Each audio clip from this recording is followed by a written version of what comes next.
একটা নৌকা ডাক দিলেন খিজির আলাইহিস সালাম, নৌকার মাঝি আয় আয়। নৌকার মধ্যে উঠলেন, দুজন নদী পার হয়ে গেলেন। ও পারে যাই একটা তক্তা কোপ দিয়ে পেটে ফেললেন, পানি উঠে নৌকাটা ডুবে গেল। মুসা আলাইহিস সালাম কয় হুজুরিটা কি করলেন? সুবহানাল্লাহ। মুসা আলাইহিস সালাম কয় হুজুর এই লোকটা কত কষ্ট করে মাঝি আপনারে পার করে দিল, নদী পার করে দিল, তার ক্ষতি করে দিলেন। আপনি কি কাজ করলেন? যিনি উপকার করলো তার অস্বীকার করলেন, অকৃতজ্ঞতা করলেন। খিজির আলাইহিস সালাম কয় মুসারে বাইকে যাও, দরকার নাই। যাও, দরকার নাই। তোমারে বলছি দেখবা শুনবা, বলবা না নারবা সারবা খাওয়া না। তুমি দেখবা শুনবা কেন বললা তোমাকে রাখবো না? হুজুর বেয়াদবি হয়ে গেছে, আর একটা সুযোগ দেন। কয় দিলাম সুযোগ, চলো। সুবহানাল্লাহ বলেন, সুবহানাল্লাহ। আর একটু জোরে। এটা যাইতে যাইতে দেখে রে একটা ছোট মাসুম বাচ্চা খেলা করে, একটা ছেলে ছেলে মেয়েদের সঙ্গে খেলা করে। খিজির আলাইহিস সালাম ডাক দিছে, এদিকে। একটা কোপ দিয়ে গর্দান কেটে ফেলেছে। মুসা আলাইহিস সালাম কাল, এ নবী তুমি আল্লাহ কার কাছে পাঠাইলে? যে একদম জল্লাদ, এ কার কাছে তুমি বিদ্যা শেখার জন্য পাঠাইছো? এই যে বিদ্যা শিখা না, সন্ত্রাসী হ। এই যে নৌকা ফুটো করে দিল, একজনের ক্ষতি করে দিল, এখন তো জিন্দা মানুষ মেরে ফেলেছে। মুসারে ডাক দেখো, হুজুর বেয়াদবি মাফ করবেন, এ কি করলেন? কই যাও, তোমার চাকরি শেষ, নট আর চাকরি করতে পারবে না, যাও, তোমার চাকরি দরকার নাই, ভাগো। মুসা আলাইহিস সালাম ডাকতে বলে হুজুর বারবার তিনবার আর একটা সুযোগ দেন, আবার যদি ভুল করি তাহলে আমার বিদায় করে দিবেন। কয় ঠিক আছে, ঠিক আছে, আর একটা সুযোগ দিলাম, আর একটা সুযোগ দিলাম। সুযোগ পেয়ে গেলেন। যাইতে যাইতে দেখে রে এ মুসলমান শোনো, একটা জীর্ণ শীর্ণ ঘর। মুসা আলাইহিস সালামকে ডাক দিয়ে বলে, মুসা তাড়াতাড়ি ইট পাট কেলানো, এই ঘরটা ভালো করে বানাও। সুবহানাল্লাহ, আরো জোরে বলেন, এই ঘরটা ভালো করে বানাও। মুসা আলাইহিস সালাম ভালো করে দুজন কিসেন দিয়া একদম বাদান লিবার হইয়া কাজটা করে দিলেন। কাজটা করে রওনা হয়ে গেলেন। এবার ক হুজুর এতগুলো ক্ষতি করলেন, নৌকার তক্তা ভেঙে দিলেন, এরপরে মানুষ হত্যা করলেন, আবার একজন থাকতে পারে না, তার ঘরটা নির্ণয় ভালো করে করে দিলেন। হাকিকতটা কি কয় বাউট? কেন জিগাইলা? তোমার বলছি দেখবা শুনবা, বলতে পারবা না, তুমি এই বিদ্যা অর্জন করতে পারবা না। মুসা নবী কয়, খিজির আলাইহিস সালাম আমি আল্লাহর সঙ্গে প্রায় তর্ক করি, মাঝে মাঝে জানতে চাই, আমি মাওলার সঙ্গে প্রায় সব বিষয় নিয়ে ঝগড়া করি। জোরে বলো আল্লাহু আকবার। আল্লাহু আকবার। আজকে তোমার কাছে যেহেতু আমারে পাঠাইছে, আমি তোমার আর এই চাকরিও করব না। এত বড় একজন তুমি যা শুরু করেছো, আমার চাকরি করা সম্ভব নাই।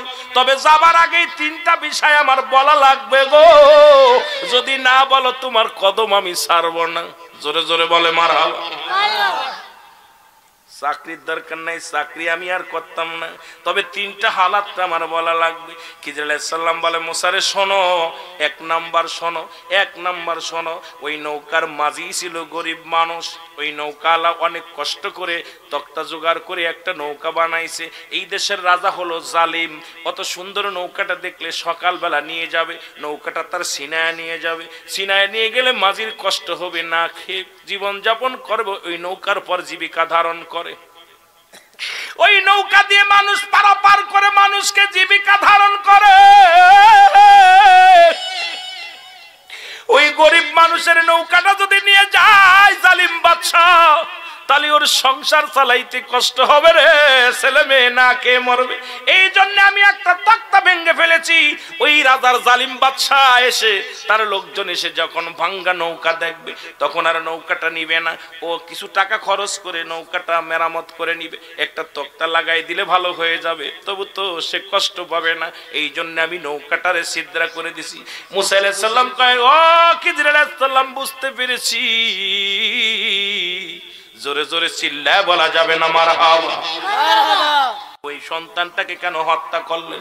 বলে বাবা, খিজির আলাইহিস সালাম ডাকতে বলে, মুসা নবী রে,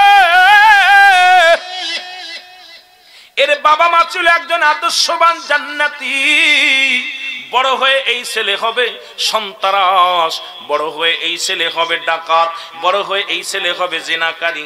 এই জন্য এই সন্তানের জন্য তার বাবা মা যাবে জাহান্নামে, এই বাবা মা জাহান্নামী হবে, জান্নাতি মানুষ হয়ে জাহান্নামে যাবে। এটা আমি সহ্য করতে পারি না, এই জন্য ছেলেটাকে দুনিয়া থেকে বিদায় করে দিছি। ওর বাপ মার দিকে তাকায়া দেখেছি ওর বাপ মা জান্নাতি, আর এই সন্তান বড় হয়ে হবে ডাকাত, বড় হয়ে হবে লুচ্ছা, বড় হয়ে হবে সন্ত্রাস। এই জন্য তার দুনিয়া থেকে বিদায় করে দিছি। মুসা আলাইহিস সালাম মাথা নত করে বলে, হুজুর বুঝছি।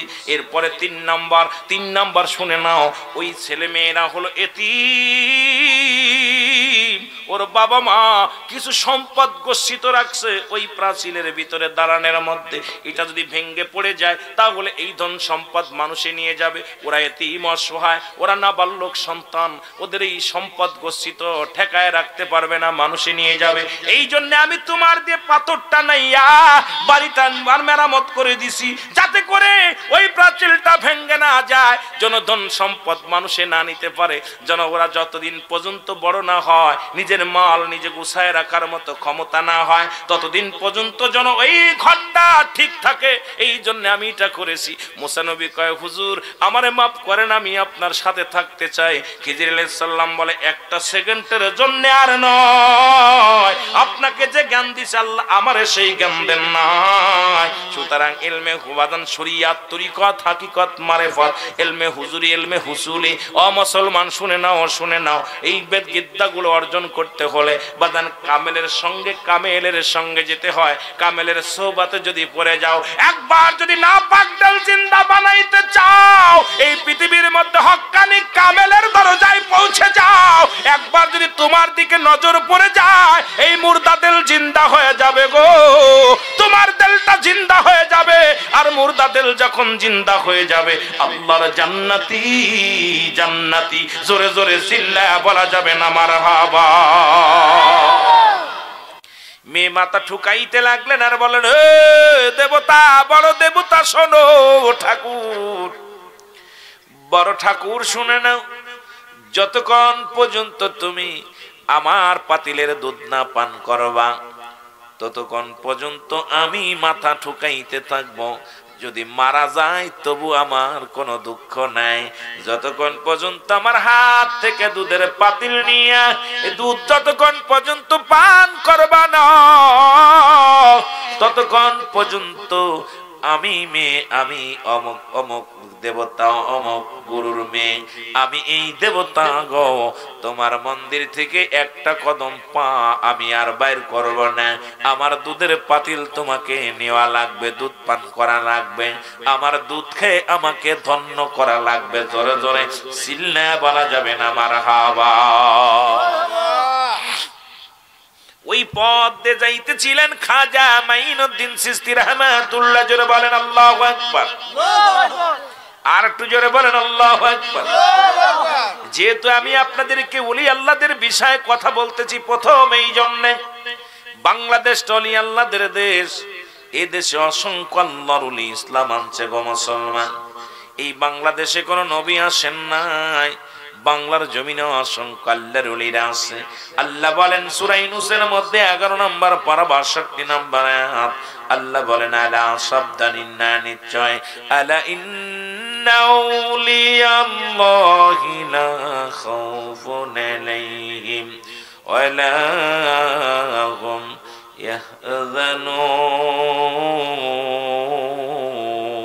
ইয়াহজানুন। জোরে জোরে চিল্লায়া বলা যাবে না মারহাবা। দুনিয়ার মুসলমান,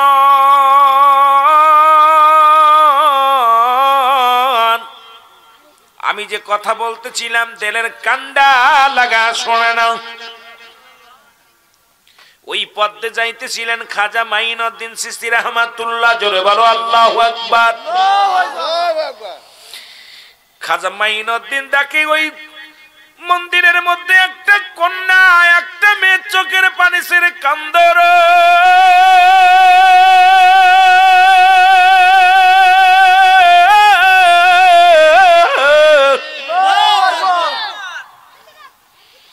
খাজা মাইনুদ্দিন আস্তে আস্তে মন্দিরের ভিতরে প্রবেশ করলেন। দেখে ওই মেয়েটার মাথা দিয়া কপাল দিয়া রক্ত ঝরে। আল্লাহু আকবার। মেয়েটার মাথা দিয়া রক্ত ঝরে। খাজা মাইনুদ্দিন চিশতি দেবতাকে উদ্দেশ্য করে বলে, দেবতা রে, তোরে খাওয়ানোর জন্যে মেয়েটা সকাল থেকে অপেক্ষা করে, দুধের পাতিল নিয়ে বসে আছি, মাথা দিয়ে রক্ত ঝরে, তুমি এখনো পর্যন্ত খানা খাইলা না, দুধের পেয়ালা নিলা না। কান্ডা ধরে খাজা মাইনুদ্দিন যখন কান ধরেছে দেবতার, মাটির দেবতা সঙ্গে সঙ্গে জবান খুলে গেছে, বলে, এ আল্লাহর ওলি, আর একটা বেশি দেরি নয়, দুধটা নিয়ে ধন্য করতেছি। সঙ্গে সঙ্গে মেয়েটার হাত থেকে দুধের পেয়ালা নিয়ে পান করা শুরু করেছে। জোরে বলেন মারহাবা। দুধ পান করায় এবার মেয়েটা বাড়ি যায়, বলে, মা, ও আমার আব্বা জান, সারা জীবন আপনি দেবতারে দুধ পান করাইতে পারেন নাই, আমি কিন্তু আজকে দুধ পান করাইছি, দেবতা গুলো দুধ পান করেছে। খাজা মাইনুদ্দিনের কথা শুনি আর মুসলমান শুনে নাও। বড় পণ্ডিত ডাকতে বলে, মেয়েরে সারা জীবন পূজা করলাম, কোনদিন দেবতারে, মাটির দেবতাকে দুধ পান করতে পারে? কি বলতে চাও, তোমার মাথা কি ঠিক আছে? মেয়ে বলে, না গো বাবা, না, আমি নিজ হাতে দেবতারে পান করাইছি দুধ। আল্লাহু আকবার। আশেপাশে যত পণ্ডিত ছিল সবাই ক্ষিপ্ত হয়ে গেলেন, রাগে একদম অস্থির, কয় সমস্ত গাঁজাখুরি কথা, মাটির পুতুল কোনদিন পানি পান করতে পারে, মাটির পুতুল কোনদিন দুধ খাইতে পারে না। মেয়েটার কাছে আসলেন, সবাই বলে, মেয়েরে তুমি মিথ্যা বলেছো। মেয়ে বলে, না না, আমি মিথ্যা বলি না। আপনাদের যদি বিশ্বাস না হয়, চলেন আমার সাথে, চলেন, দেখবেন আমার হাত থেকে দুধ নিয়ে পান করবে মাটির দেবতা। আমি যদি পান করাইতে না পারি, জীবন আর কোনোদিন আপনাদের সামনে মা মুখ দেখাইব না। পরের দিন দেবতাকে দুধ পান করানোর জন্য এলাকার পণ্ডিতেরা রওনা হয়ে গেল। পাতিল ভর্তি দুধ নিয়ে দেবতার সামনে যে মেয়ে ডাকতে বলে, দেবতারে, ল দুধ পান করে ল। ছোট দেবতা কথা কয় না, বড় দেবতা কথা কয় না, মেজে দেবতা কথা কয় না, সে যে দেবতা কথা বলে না, কোন দেবতায় কথা বলে না। আমার ভাইয়েরা, আমার বন্ধুরা, আমার এমন সময় মেয়েটা ডাকতে বলে, প্রতিমা, আমি কি ওই গতকালকে যে হুজুর তোর কানে ধরে দুধ পান করাইছে তারে ডাক দিবনি? মারহাবা বলেন। দেবতার জবান খুলে গেছে, কয়, না, আমার ডাক দিও না, দাও দুধ পান করব। জোরে জোরে চিল্লায়া বলা যাবে না মারহাবা। দুধের পাতিল নেওয়ার সঙ্গে সঙ্গে পান করা শুরু করেছে। আমার দাদু ভাইয়েরা শুনে নাও, ও আমার ভাইয়েরা যারা আজকাল চুনায় আসছো, একটু দিলের কান্ডা লাগা দাও, কাজে লাগবে, কাজে লাগবে, কিয়ামত পর্যন্ত কাজে লাগবে। দেবতা কি করলেন? দুধ পান করলেন। সমস্ত পণ্ডিতের আশ্চর্য হয়ে গেলেন, কে সেই মুরব্বী, কে সেই হুজুর, যার ভয়ে দেবতা, মাটির দেবতা হাত থেকে দুধের পাতিল নিয়ে দুধ পান করলো। ডাকতে বলে, মেয়েরে, আগে বলো, তাকে তুমি চেনোনি, তার নাম কি? বলে, তাকে আমি চিনি না, তবে দেখলে চিনি, উনি এই পথ দিয়ে যাইতেছিলেন, ওনাকে আমি দেখলে চিনি। বলে, চলো।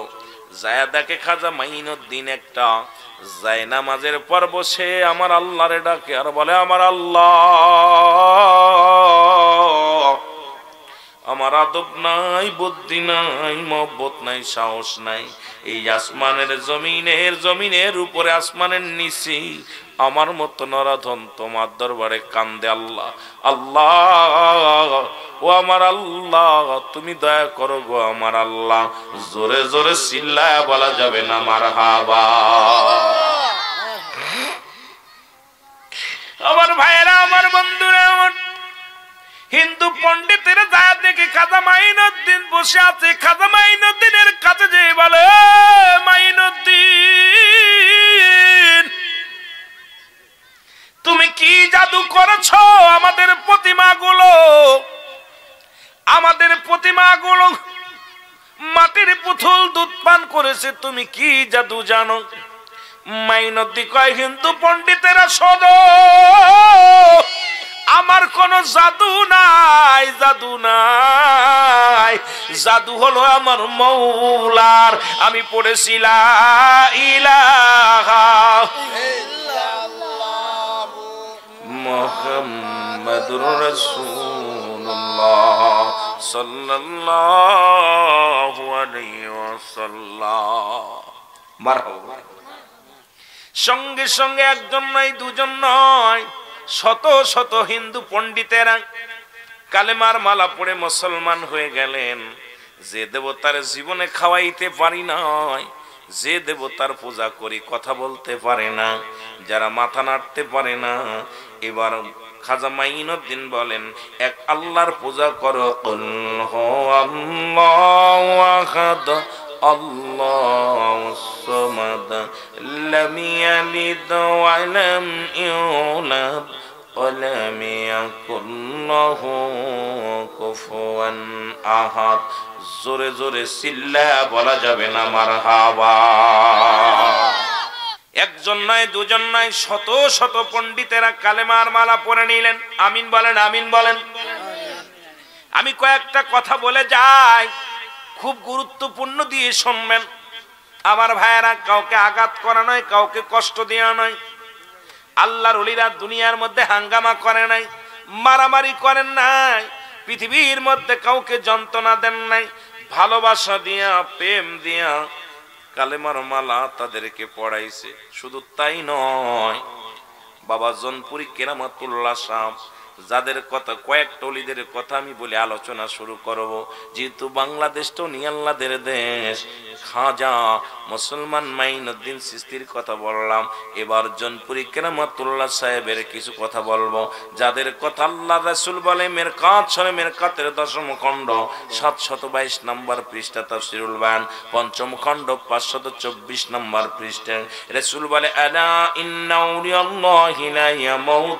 আল্লাহ বলেন, কুল্লু নাফসিন যায়কাতুল মাউত। জোরে জোরে চিল্লায়া বলা যাবে না আল্লাহু আকবার। মুসলমান শুনে নেন, জনপুরি কেরামতুল্লাহ সাহেব একবার বললেন, ও মুরিদেরা, আমি আপনাদেরকে খাওয়াইবো। আজকে মহল্লার মানুষ যত আছে আমি সবাইকে খানা খাওয়াইবো। মুরিদেরা আসলেন, খাদেমেরা আসলেন। বলো, হুজুর খাওয়াইবেন, প্লেট পাবেন কই? বলো, তোমাদেরকে হুকুম দিলাম, এলাকার মধ্যে যত কলার পাতা আছে কেটে গুছাও, কলার পাতার উপরে তাদের খাইতে দিব। আগের যুগের মানুষ যখন দাওয়াত খাইতে যেতেন, দাওয়াত খাওয়া দাওয়া মানুষকে মেহমানদারি করাইতেন। ওই শাপলার পাতা না হয় কলার পাতা, এরকম এরপরে বেশিরভাগ খাইতেন। জোরে বলেন ঠিক কিনা? না হয় পদ্ম পাতা, জোরে কোন ঠিক কিনা? পদ্ম পাতায় খাইছেন নি আপনারা? খান নাই? খানা খান নাই? পদ্ম পাতা, কলার পাতা খাইছেন? কথা বলেন না। খানা খাওয়ানোর জন্য দাওয়াত দিলেন।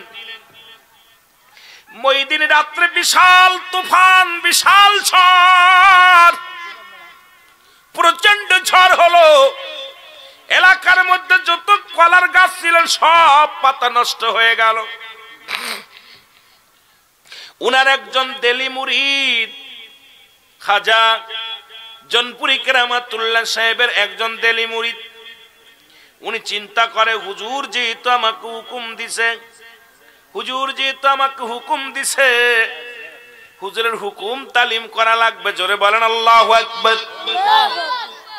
উনি আপনাদের এলাকার মধ্যে গেলেন, দেখেন পাতা নাই, চলে গেলেন হবিগঞ্জে, যায় দেখে পাতা নাই, গেলেন কোথায় সিলেট অঞ্চলে, যায় দেখে পাতা নাই, যাইতে যাইতে যায় দেখে এক মন্দিরের মাথার উপরে কালী। আজকে আপনাদের এলাকা অনেক কালী পূজা করে। এই কালীর উপরে, মাথার উপরে কলা গাছ আছে, কলার পাতা নষ্ট হয় নাই। মুরিদ যায় বলে, কালী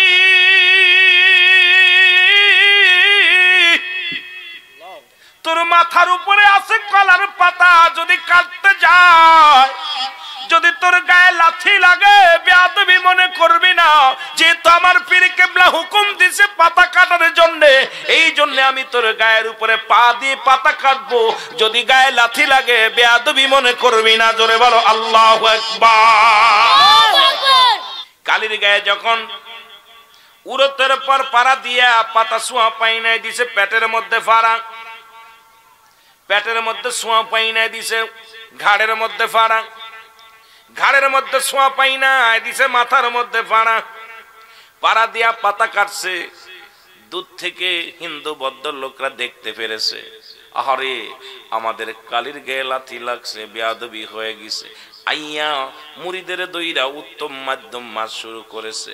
মুরিদ বলে, আমার হিন্দু ভাইয়েরা আমাকে তোমরা মেরো না, আজকে যদি অপরাধ করে থাকে আমার পীর সাহেব করেছে, আমি করি নাই, যেহেতু আমাকে পাতা কাটার হুকুম দিছে আমার পীর সাহেব, যদি যদি যদি মারতে হয়, যদি বিচার করতে হয়, জনপুরি কিরামতুল্লাহ সাহেবের বিচার করো। আমি তো হুকুমের গোলাম, হুকুম তালিম করতে যায়, পাতা কাটতে যায়, এখন তোমাদের প্রতিমার গায়ে লাথি লাগছে, এর জন্য যদি মারতে হয় তাহলে খাজা জনপুরি কিরামতুল্লাহ সাহেবকে মারো। জোরে জোরে চিল্লায় বলা যাবে না আল্লাহু আকবার। জনপুরি কিরামতুল্লাহ সাহেব ডাকতে বলে, বাবা কথায় কোনো মিল নাই, আপনারা বলতেছেন লাথি মারছে, আমার মুরিদ বলে পাড়া মারছে, কার কথা বিশ্বাস করব? চলেন যাই, কালী যেটা বলবে এটাই হবে সঠিক বিচার। কালী যদি বলে লাথি মারছে বিচার হবে, কালী যদি বলে পাড়া মারছে বিচার হবে। চলেন যাই, কালী কি বলে জোরে জোরে চিল্লা বলা যাবে না মারহাবা। কালীর সামনে যে ডাক দিয়ে বলে, কালী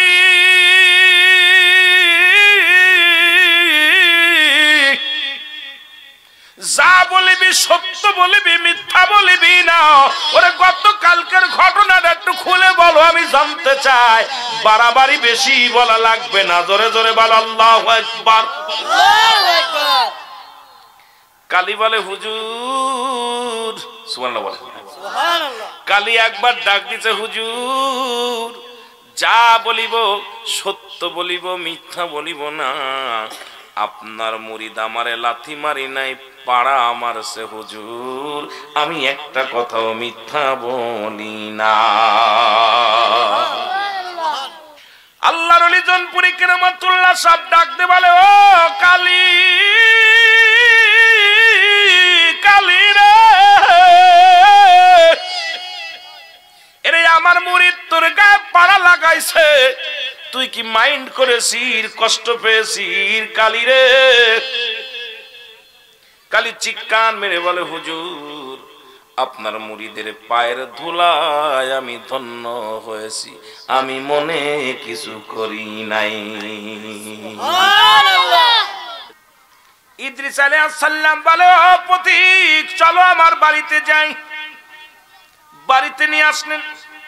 বিবিরে কয়, বিবিরে জলদি করে খাবার ব্যবস্থা করো, মেহমান আমি পাইছি।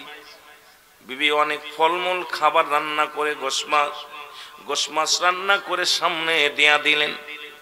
খাবার নিয়ে বসলেন। ইদ্রিস আলাইহিস সালাম কয়, দোস্ত একটু দেরি করো। ইদ্রিস আলাইহিস সালাম কয়, প্রতিক্রিয়া আর একটু দেরি করো, সূর্য উদয়, সূর্য ডুবে যাবে পশ্চিম আকাশে, আমাদের একটা রোজাও হয়ে যাবে, একটু দেরি করো। ইদ্রিস আলাইহিস সালাম অপেক্ষা করলেন। এদিকে সময় হয়ে গেল। এদিকে যখন খানা খাওয়া শুরু করে, সাল্লাম খানা নিয়ে মুখের মধ্যে দেবে, আর জিবরিল আমিন খানাটা নিয়ে মুখের কাছে ধরে রাখলেন। ইদ্রিস আলাইহিস সালাম খানা খাওয়া শুরু করলেন। ইদ্রিস আলাইহিস সালামের এই দৃশ্য ভিতর থেকে ইদ্রিস আলাইহিস সালামের বিবি দেখতে পাইলেন। বিবি যখন দেখতে পাইলেন ডাকতে বলে, স্বামী আপনি জীবনে মেহমান ছাড়া খানা খান না, আজকে আপনি পরাজয় মেনেছেন। বলে কি বলতে চাও? কয় স্বামী রে, যে মেহমান নিয়ে আপনি আসছেন এই মেহমান তো এখনো খানা গালে দেয় নাই, এখনো পানি গালে দেয় নাই, আপনি তো খানা খেয়ে ফেলেছেন, এখন আপনি পরাজয় মেনেছেন। ইদ্রিস আলাইহিস সালাম ডাক দে বলে, অতিথি রে, আমি তোমারে নিয়ে আইছি দাওয়াত করে, তুমি কেন খানা খেলে না বলো? বলে হুজুর বেয়াদবি মাফ করবেন, আমি কোনো খানা খেতে পারবো না, কারণ আমি কোনো সাধারণ মানুষ না, আমি হইলাম আল্লাহর প্রেরিত একজন ফেরেশতা জিবরিল আমিন। জোরে জোরে চিল্লা বলা যাবে না মারহাবা। আমাদের কোনো লোভ লালসা খানার এগুলো আমরা খাইও না, লোভ লালসাও নাই। সুতরাং আপনি আমারে যেটা বলতেছেন আমার দ্বারাই সম্ভব না। ইদ্রিস আলাইহিস সালাম বলে, প্রতীক ও জিবরিল আমিন, তুমি আমারে ধোঁকা দিছো। কি দিছো? ধোঁকা দিছো। তোমার কোনো ছাড় নাই, আমার সঙ্গে দোস্ত পাতাইতে হবে, না হয় তোমারে ছাড়া যাবে না। জিবরিল আমিন বলে, আল্লাহ বিপদে পড়েছি, উনি হলো মানুষ, আমি হলাম ফেরেশতা, এখন দোস্ত পাতাইতে কয় কিতা করতাম? আল্লাহ কয়, আর বেশি কথা বলিস না, তাড়াতাড়ি তাড়াতাড়ি পাতা, যেহেতু আমার বন্ধুরে ধোঁকা দিছি। দোস্ত পাতা, বন্ধু পাতাইলেন, আল্লাহু আকবার বলেন না। সঙ্গে সঙ্গে দোস্ত পাতাইলেন, বন্ধু হয়ে গেলেন। কয় জিবরিল আমিন কয়, হুজুর এবার কি আপনার মনটা শান্তি লাগছে? কয় না, আমারে এখন আরো কয়টা দাবি আছে, এখন আমারে মারতে হবে, এখন আমার জানটা বাইর করতে হবে, এরপরে আবার আমার জিন্দা করা লাগবে, আমারে জান্নাত দেখানো লাগবে, জাহান্নাম দেখানো লাগবে, না হয় তোমার কোনো সারণ নাই, সারণ নাই। জিবরিল আমিন কাল্লা, এ কোন বিপদের মধ্যে পড়লাম, এই পাগলের পাল্লায় পড়ে।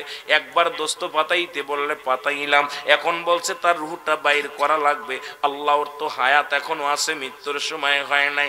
আল্লাহ কয়, যা কয় শোন, বেয়াদবি করিস না রে, যা জিবরিল বেয়াদবি করিস না, যেহেতু আমার বন্ধু কষ্ট পাইলে আমি কষ্ট পাই, যা বলে হুকুম দেয় এটা তালিম কর। জোরে জোরে বলো মারহাবা। আমাকে মারতে হবে, মারতে হবে, জান্নাত দেখাইতে হবে, জাহান্নাম দেখাইতে হবে, জিন্দা করতে হবে। আল্লাহ কোন বিপদে ফেললাম, ভেজালে মাদার, কোন বিপদে পড়লাম রে। আল্লাহু আকবার বলেন। আল্লাহু আকবার। এ মুসলমান শুনে নাও, আল্লাহ হুকুম দিল, জিবরিল যা হুকুম দেয় তুমি তালিম করো, সেই ক্ষমতা আমি তোমারে দিয়ে দিলাম। সঙ্গে সঙ্গে ইদ্রিস আলাইহিস সালামের রূহটা বাইর করলেন, আবার ইদ্রিস আলাইহিস সালামকে জিন্দা করলেন, জান্নাত দেখাইলেন, জাহান্নাম দেখাইলেন। জাহান্নামটা ঘুরে ঘুরে ইদ্রিস আলাইহিস সালাম দেখলেন। আল্লাহ যাদের জন্য প্রস্তুতি করে রাখছে, আল্লাহ বলেন, দাতুনিল কাফিরিন,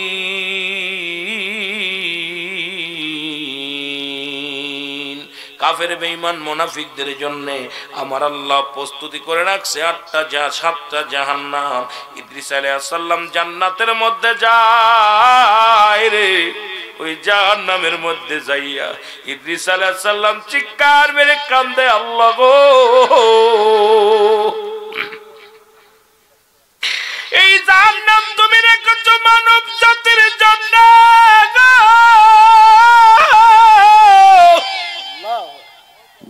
উত্তপ্ত গরম কঠিন আযাব, সাপ বিচ্ছু যে জাহান্নামের মধ্যে ভরপুর গো আমার আল্লাহ। এই জাহান্নামের মধ্যে কেমনে থাকবে মানব, মানব জাতি কেমনে থাকবে গো আমার আল্লাহ। ইদ্রিস আলাইহিস সালাম কান্দে, জাহান্নাম দেখে আসলেন। এবার জান্নাতের মধ্যে গেলেন, যাদের মুমিনদের জন্য রেখে দিয়েছে। আমার আল্লাহ বলেন, বিসমিল্লাহির রাহমানির রাহিম, উইদ্দাতুল মুমিনিন আল্লাহ বলে, আল্লাহ ডাকতে বলে ও আমার বন্ধু শুনে নাও, আল্লাহ বলেন মুমিনদের জন্য মুত্তাকিনদের জন্য আমি আল্লাহ প্রস্তুতি করে রেখেছি 8টা জান্নাত। মারহাবা বলো। কয়টা? 8টা জান্নাত রেখেছে কাদের জন্য? ঈমানদারের জন্য, মুমিনদের জন্য। আর ইদ্রিস আলাইহিস সালাম যখন জান্নাতের মধ্যে গেছে রে, ও দরদি বন্ধু শুনে নাও, জান্নাত দেখে ইদ্রিস আলাইহিস সালাম বড় পাগল হয়ে গেছে। নিয়ামত গুলো দিয়ে হাঁকা যা অনেক নিয়ামত, ভরপুর ভরপুর। ইদ্রিস আলাইহিস সালাম জান্নাতের মধ্যে যাইয়া পালঙ্গের মধ্যে শুয়ে পড়ছে। আজরাইল আলাইহিস সালাম ডাক দেয়, জিবরিল আমিন ডাক দাও, ও দোস্ত আয় আয়, কথা দিছো তুমি জান্নাত দেখে চলে আসবা, জাহান্নাম দেখে চলে আসবা, জাহান্নাম দেখে তাড়াতাড়ি আইলা, জান্নাত দেখে আসো না কেন আসো? ইদ্রিস আলাইহিস সালাম কয়, দোস্ত রে আর ভালো লাগে না, যেতে ভালো লাগে না, আমার আর মন চাই না দুনিয়ায় ফিরে যেতে। আল্লাহ এত বড় নিয়ামত বানাইছে, এত রহমত বানাইছে, এই জান্নাতের ভিতরে থেকে আর মন চাই না ফিরে যেতে। এর ইদ্রিস আলাইহিস সালামকে জিবরিল আমিন ডাক দেয়, ও আল্লাহর নবী, আপনি কথা দিছেন, আয়েন আয়েন আয়েন তাড়াতাড়ি। ইদ্রিস আলাইহিস সালাম একটা দড়ি আইসিয়া আজরাইল আলাইহিস সালামকে দেখা দিয়ে আবার ভিতরে গেছে, দৌড় মারিয়া দরজা বন্ধ হওয়ার আগেই ঢুকে গেছে। এবার ভিতরে গেলে ইদ্রিস আলাইহিস সালামকে আজরাইল আলাইহিস সালাম ডাক দেয়, জিবরিল আমিন ডাক দেয়, হুজুর আসেন।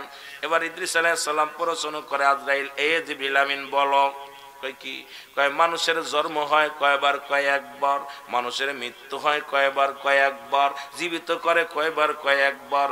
জান্নাতে দেয় কয়বার? একবার। জাহান্নাম দেখায় কয়বার? একবার। তাহলে তুমি যাও, তোমার পথ তুমি দেখো, আমার পথ আমি দেখি। আমার মৃত্যু হয়েছে একবার, জিন্দা হয়েছি একবার, জান্নাতে দেখেছি একবার, জাহান্নাম দেখেছি একবার। আমাকে আর দ্বিতীয়বার ডিস্টার্ব করো না, নিয়ামত পাই আছি, থাকতে দাও। জোরে বলো আল্লাহু আকবার। মুসলমান তার ভবিষ্যৎবাণী ভুলে গেছে, আজকে নবীর আদর্শ থেকে ফিরে গেছে। এই জন্য যেখানে যাই সেখানে অপমানি, যেখানে যাই লাঞ্ছিত, যেখানে যাই অবাজানদের দুনিয়ার মধ্যে আজকে অপমানিত অপদস্থ হয়। এখনো সময় আছে, আল্লাহ আল্লাহ রাসূলের বিধান মেনে নাও। ইসলামের মধ্যে আছে শুধু শান্তি আর শান্তি। জোরে বলেন ঠিক কিনা?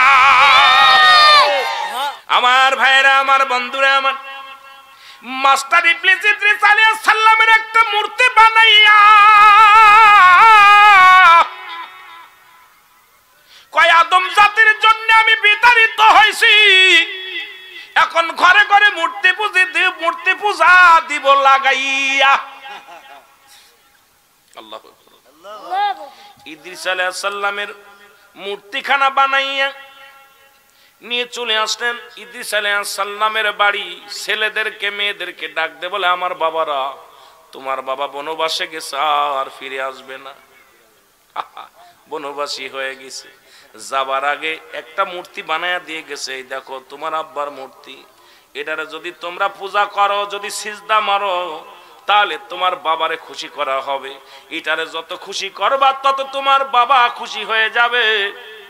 এ মুসলমান শুনে নাও, ইদ্রিস আলাইহিস সালামের বিবির কাছে দিয়ে দিলেন মূর্তিখানা, ছেলের কাছে দিয়ে দিলেন মূর্তিখানা। শুধু এক জায়গা দিয়ে ক্ষান্ত হয় নাই, গ্রামে গ্রামে এক একটা মূর্তি বানাইয়া কয়, আমি আপনাদের কাছে বলে যাই, ইদ্রিস আলাইহিস সালাম যখন বিদায় নিছে আমারে বলে গেছে, এটা তার কায়াটা দিয়ে গেছে, ছায়াটা দিয়ে গেছে, আর তার বডিটা চলে গেছে বনবাসে। একে যারা পূজা করবে তারে পূজা করা হয়ে যাবে। এই জন্য এর আজ থেকে আপনারা কলা দুধ খাওয়াইবেন, বেশি বেশি করে পূজা করবেন, পায়ে লোটায় পড়বেন।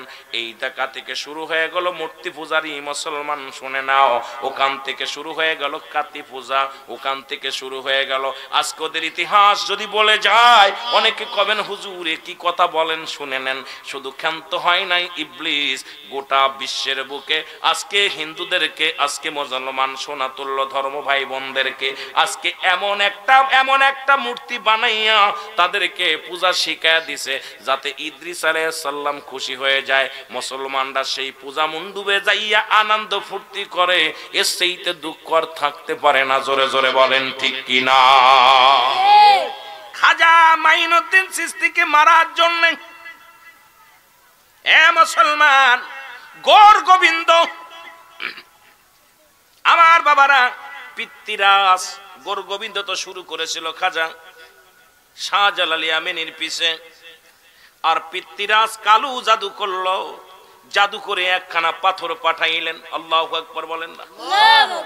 একখানা পাথর মারার জন্য খাজা মাইনুদ্দিন চিশতি রাহমাতুল্লাহ আলাইহি উনাকে মারার জন্য একটা পাথর চালান দিলেন। এই পাথর আজও পর্যন্ত, ও মুসলমান শুনে নেন, কোথায়? ও মুসলমান, এখন ইন্ডিয়ার বুকে যেখানে ফুরফুরা শরীফ, শুনে নেন বাজান, খাজা মাইনুদ্দিন চিশতি যেখানে, ওখানে এই পাথরখানা কয়েক টন ওজন। খাজা মাইনুদ্দিনের মাথার উপর ওই পাথরখানা এসে বন বন করে ঘুরতেছে। মারহাবা বলেন না? পাথরখানা বাবা করে ঘোরে। খাজা মাইনুদ্দিন তাসবিহ পড়তেছিলেন জায়নামাজে বসিয়া, উপর দিকে তাকায় দেখি পাথরখানা খাজা মাইনুদ্দিনের মাথার উপরে বিশাল এইরকম, আপনারা যেরকম একটা তাবু টানাইছেন, এত বড় একটা পাথর, কয়েক টন ওজন পাথর। পিতৃরাজ চালান দিছে, পিতৃরাজের চালান, পাথরও চালান দিছে, পাথরখানা চাপা দিয়ে মেরে ফেলবে খাজা মাইনুদ্দিনকে। জোরে বলেন আল্লাহু আকবার। খাজা মাইনুদ্দিন হাত দিয়ে ঠেকাইছে, সঙ্গে সঙ্গে পাথরখানা মোমের মতো নরম হয়ে গেছে, ফোমের মতো নরম হয়ে গেছে, কারণ আল্লাহর ওলির হাত লেগেছে। সঙ্গে সঙ্গে পাথরখানার মধ্যে হাত বসে গেছে। খাজা মাইনুদ্দিন বলছে পাথর দাঁড়াও, সঙ্গে সঙ্গে পাথরখানা দাঁড়ায় গেছে। জোরে জোরে চিল্লায় বলো মারহাবা। আর একটু জোরে বলো, আর একটু জোরে বলো। খাজা মাইনুদ্দিনের ঘোড়া বলে হুজুর, পাথরের মধ্যে আপনি হাত দিলেন, শক্ত পাথর নরম হয়ে গেল, একটু আমি দেখতে চাই। খাজা মাইনুদ্দিনের ঘোড়া পা উরুত লাগায়া দিলেন, সেই উরুতের ছাপটা পর্যন্ত আজ পর্যন্ত পাথরখানা আছে। ওই পাথর টনটন ওজন পাথরখানা, এখনো পর্যন্ত কোনো রশি নাই, কোনো দড়ি নাই, কোনো খুঁটি নাই। আল্লাহ রাব্বুল আলামিন খাজা মাইনুদ্দিনের হাতের ইশারায় ওই পাথরখানা ঝুলন্ত অবস্থায় আজও পর্যন্ত আছে, কিয়ামত পর্যন্ত থাকবে। জোরে জোরে চিল্লা বলা যাবে না মারহাবা। শুধু তাই নয়, সিলেটের শাহজালাল আমিনী, এ বাবা কতজনের কথা বলি একটু লিখে নিবেন, কাজে লাগবে। খাজা শাহজালাল আমিনী উনি জগতের মধ্যে আসবে 360 জন আউলিয়া নিয়ে। যখন উনি জঙ্গল দিয়ে আসতেছিলেন ভারতবর্ষ থেকে, যখন উনি জমিনের মধ্যে কাশ্মীর হইয়া, যেমন কাশ্মীরের জমিনের মধ্যে, বাংলার জমিনে কাশ্মীর মুসলমানদের দখলে যাবে, কিয়ামতে বাজান রে কোথায়? কিয়ামতের আগে। নবী বলেছেন কিয়ামতের আগে কাশ্মীর মুসলমানদের দখলে থাকবে। কোথায় থাকবে? কাশ্মীর মুসলমানদের দখলে থাকবে, নবীজির বাণী। সুতরাং এখনো কাশ্মীরের মধ্যে একটু ভবিষ্যৎবাণীগুলো জেনে হবে। ওই কাশ্মীর কিন্তু এখনো অমুসলিমদের দখলে রয়েছে, মুসলমান জাতি এখনো দখল করতে পারি নাই। আমার বাবারা শুনে নেন, অমুসলমান আজকে ওই আফগানের জমিনে আক্রান্ত হয় মুসলমান, ফিলিস্তিনের জমিনে আক্রান্ত হয় মুসলমান, মসজিদুল আকসা আক্রমণ করে অমুসলিমেরা। আমার বাবারা, আমার আল্লাহ সাহায্য কর্নেওয়ালা, এটা আমরা ভুলে গেছি সব কিছুর মালিককে। আরো জোরে বল। কারণ কাবা শরীফ আক্রমণ করেছিল। আল্লাহ বলে আলাম তারা হাবিব, আপনি কি দেখেন নাই? সূরা ফিল যারা পড়েছেন, সূরা ফিলের তাফসীর করেন, যখন কাবা শরীফ আক্রমণ করতেছিল তখন কিন্তু এই আক্রমণ থেকে সৈন্য পাঠাইছিলেন আমার আল্লাহ, হাজার হাজার আবাবিল পাখি। যখন সৈন্য নিয়ে আব্রাহা বাদশাহ আক্রমণ করেছিল কাবা শরীফ ভাঙার জন্য, তাদের চিন্তা ছিল কাবা মুসলমানদের একমাত্র কাবাকে উচ্ছিলা করে মক্কা মদিনায় মানুষ ছুটে আসে, কাবাকে সিজদা করে। কেবলা শরিয়াতের কেবলা হলো কাবা। এই কাবা শরীফ যদি ভাঙ্গা যায় মুসলমানদের ঈমান নষ্ট করা অতি ফস করে হয়ে যাবে। আবরাহ বাদশা আক্রমণ জানাইলেন সৈন্য সামর্থ্য নিয়ে, হাতি বাহিনী নিয়ে। আমার আল্লাহ বলে একটা ক্ষুদ্র ক্ষুদ্র পাখি, এই পাখির পায়ের মধ্যে হাতের পিঠের মধ্যে পায়ের মধ্যে দুটি করে পাথর নিয়ে আসমান থেকে যখন পাথর নিয়ে দুনিয়ার মধ্যে আগমন করলেন আমার আল্লাহ, আল্লাহর নবী তখন আসেন নাই। কাবা শরীফ যখন ভাঙতেছিলেন নবীজি আসার 26 দিন আগে, নবীজি তখনও 26 দিন পরে দুনিয়ার মধ্যে আগমন করে। 26 দিন আগে কাবা শরীফ ভাঙার জন্য আব্রাহা বাদশা সৈন্য পাঠাইলেন। আমার আল্লাহ বলে হাবিব আলাম তারা, আপনি কি দেখেন নাই নবী তো তখনও আসেন নাই? মারহাবা বলেন, নবী তখনও আসেন নাই। এখন আল্লাহ বলে হাবিব আপনি দেখেন নাই, তার মানে আর বুঝতে বাকি নাই কাবারু আগে নবী। ঠিক কিনা? ঠিক কিনা? কাবারু আগে নবী। যদি তা না হয় নবীরে কেন বললেন আপনি কি দেখেন নাই? ঠিক কিনা? কথা বলেন, কথা বলেন। একটা ইট খসাইতে পারে না, একটা বালু খসাইতে পারে নাই। ওই কাবাকে রক্ষা করেছে আমার আল্লাহ। শরিয়াতের কেবলা হলো কাবা, দুজানের কেবলা হলো রাহমাতুল লিল আলামিন, মোনাজাতের কেবলা আরশাজিম, আর পীরের মুরিদের কেবলা হলো পীর কেবলা। সেই পীর কেবলা খাজা মাইনুদ্দিন চিশতি বলেন, শুনে নেন খাজা, মুসলমান শুনে নেন খাজা কোথায়? ওই সিলেটের শাহজালালি আমিনী 360 জন আউলিয়া নিয়ে যখন রওনা দিলেন জঙ্গলের মধ্যে, দিল্লির জঙ্গল হয়ে যখন আসতেছিলেন, খাজা মাইনুদ্দিনের সঙ্গে একজন নয়, দুজন নয়, 360 জন আউলিয়া। পথের মধ্যে দেখি বড় বড় ভাগগুলো, বড় বড় ভাগ জঙ্গলের মধ্যে খাজা মাইনুদ্দিনের পায়ের মধ্যে সুমাইছে। খাজা কোথায় বাঁধান রে? খাজা শাহজালালি আমিনীর পায়ের মধ্যে সুমা দিছে। সঙ্গীরা বলে বড় আশ্চর্য হয়ে গেলাম, সঙ্গীরা বলে বড় আশ্চর্য হয়ে গেলাম। ভাগনা শাহপরান সঙ্গে জোরে বলেন আল্লাহু আকবার। শাহজালালের ভাগনা শাহপরান উনিও সঙ্গে আছে বলে আমি আশ্চর্য হয়ে গেলাম। আমি দেখলাম আমার মামাজির পায়ের মধ্যে মানুষ নয়, ওই দিল্লির জঙ্গলের বড় বড় পশুগুলো এসে পায়ের মধ্যে চুমা দিছে। দূর থেকে পশুগুলো মাথা নত করে তাকায় আছে। একটা পশু বেয়াদবি করে নাই, একটা বনের হিংস্র প্রাণীরাও বেয়াদবি করে নাই। এখন খাজা মাইনুদ্দিন, খাজা শাহজালালি আমিনী 360 জন উলিয়া নিয়ে যখন সিলেটের জমিনে আসলেন, গোবিন্দ চিন্তা করে কোন দাড়িওয়ালা টুপিওয়ালা যদি এলাকার মধ্যে ঢুকে যায় তাহলে আজ থেকে আমাদের তাকাব্বারি শেষ, আমাদের দিন শেষ, রাজত্ব শেষ, ঠেকাইতে হবে। ঘোষণা করে দিলেন কোন দাড়িওয়ালা টুপিওয়ালা দেখলেই তাদেরকে হত্যা করার হুকুম দিলেন। যদি কোনো নৌপথ বন্ধ, স্থল পথ বন্ধ, নদী পথ বন্ধ, সব বন্ধ হয়ে গেল, কোন দাড়িওয়ালা টুপিওয়ালা যেন এই সিলেটের জমিনে ঢুকতে পারে না। আমার আল্লাহর কি মহিমা! আল্লাহ কয় আলা সাবধান সাবধান, নামাজের আগে আলা নাই, হজের আগে আলা নাই, যাকাতের আগে আলা নাই। আল্লাহর মাহবুব বান্দাদের কথা বলতে যে আল্লাহ বলেন আলা সাবধান সাবধান করে দিলেন। শাহজালাল ও মুসলমান শুনে নাও, শাহজালালি আমিনী 360 জন আউলিয়া নিয়ে আস্তে আস্তে গুটি গুটি পায়ে হাঁটলেন। জোরে বলেন আল্লাহু আকবার।